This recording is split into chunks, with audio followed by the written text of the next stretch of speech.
2026년, 이 해는 그냥 달력의 한 장이 넘어가는 게 아닙니다.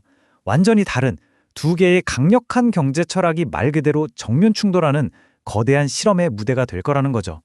자, 한쪽에는 국가가 아주 적극적으로 나서서 성장을 이끄는 한국의 기업가적 국가 모델이 있습니다. 그리고 그 정반대편에는요, 아주 강력한 보호무역 장벽을 세워서 자국 이익부터 철저히 챙기겠다는 미국의 미국 우선주의가 버티고 있죠. 2026년에 전 세계 돈이 어디로 흘러갈지는 바로 이 두 거인이 어떻게 싸우느냐에 달려있다고 해도 과언이 아닐 겁니다. 이 거대한 변화의 흐름 제대로 한번 따라가 봐야겠죠? 그래서 오늘 우리는 이 5단계를 통해서 모든 걸 파헤쳐 볼 겁니다. 두 거인의 큰 그림부터 시작해서요. 각 나라의 구체적인 정책, 그리고 그 정책 때문에 돈이 어디로 쏠리는지, 마지막으로 제일 중요한 거, 그래서 우린 어떻게 투자해야 하나, 이 실전 전략까지 같이 한번 따라가 보시죠. 자, 첫 번째입니다. 두 거인, 두 개의 미래. 본격적인 이야기에 앞서서 2026년 우리가 마주하게 될 이 거대한 경제 실험의 무대가 도대체 어떻게 짜이고 있는지 그 판부터 한번 보겠습니다. 이 표 하나면 사실 오늘 할 얘기가 다 요약됩니다. 딱 보세요.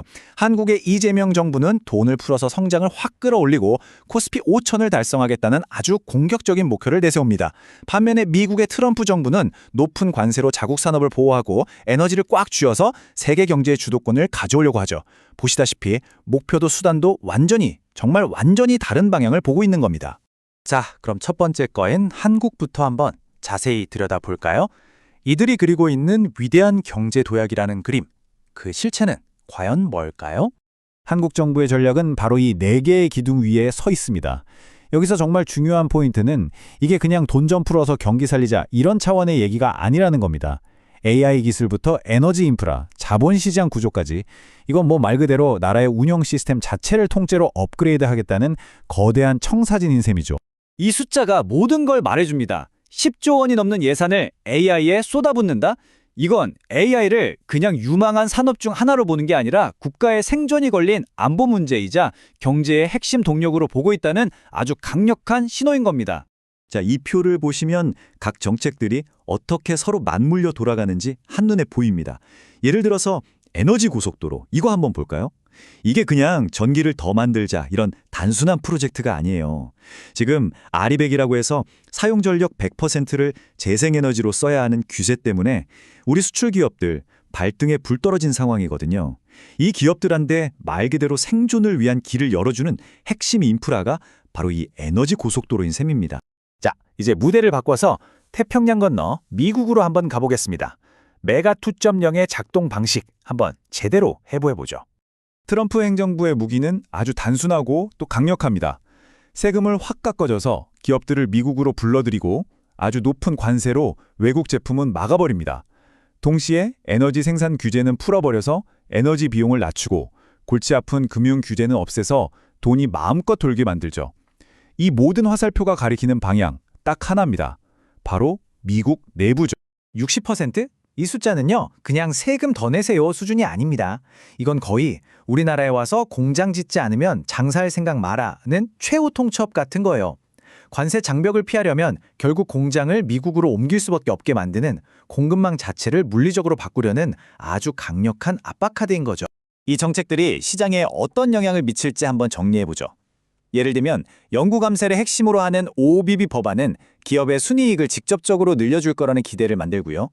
드리우 베이비 드리우, 즉 뚫어라 정책으로 대표되는 에너지 규제 철폐는 기업들의 생산 비용을 낮춰주는 효과로 이어질 수 있습니다.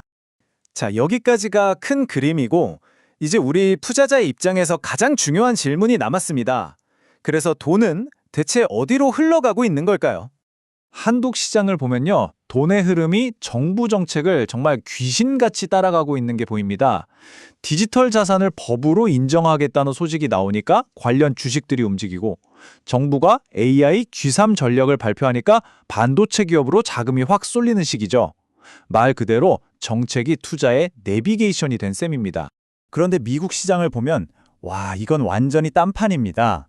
미국의 정책은 국방, 전통적인 금융, 그리고 화석연료 같은 섹터에 돈이 몰리게 하고 있어요. 두 나라 시장을 이끄는 주도주가 이렇게나 다른 이유, 바로 정책의 방향이 다르기 때문인 거죠. 자, 이제 분석은 그만하고요. 진짜 실전으로 한번 들어가 보겠습니다. 이렇게 변동성이 큰 정책주도 시장에서 전문 트레이더들은 도대체 어떻게 살아남고 또 수익을 내고 있을까요? 정책 발표 한 방에 시장이 들썩이는 이런 환경에서는요, 무작정 올라타는 추격 매시가 가장 위험합니다. 그래서 많은 트레이더들이 바로 이 추세 추종, 눌림목 매매 전략을 쓰는 거죠.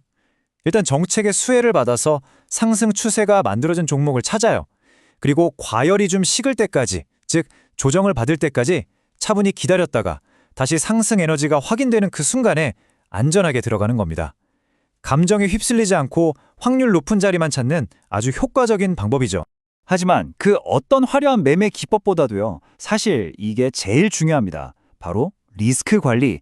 이 1% 규칙은요, 협상의 여지가 없는 생존의 철칙입니다. 단 한 번의 실수로 시장에서 쫓겨나는 최악의 상황을 막아주는 가장 중요한 안전장치라고 할 수 있죠. 마지막으로 여러분의 투자 생존 키트를 함께 점검해 보겠습니다. 내가 감당할 수 있는 만큼만 투자하는 포지션 규모 조절, 감정적인 판단을 막아주는 기계적인 손절매, 예상치 못한 변수에 대비하는 현금 보유, 그리고 분산 투자. 2026년 같은 시장에서 큰 수익은요, 가장 먼저 살아남는 것에서부터 시작된다는 점, 이걸 꼭 기억하셔야 합니다. 결국 2026년 시장의 핵심을 한 문장으로 요약하면 바로 이겁니다.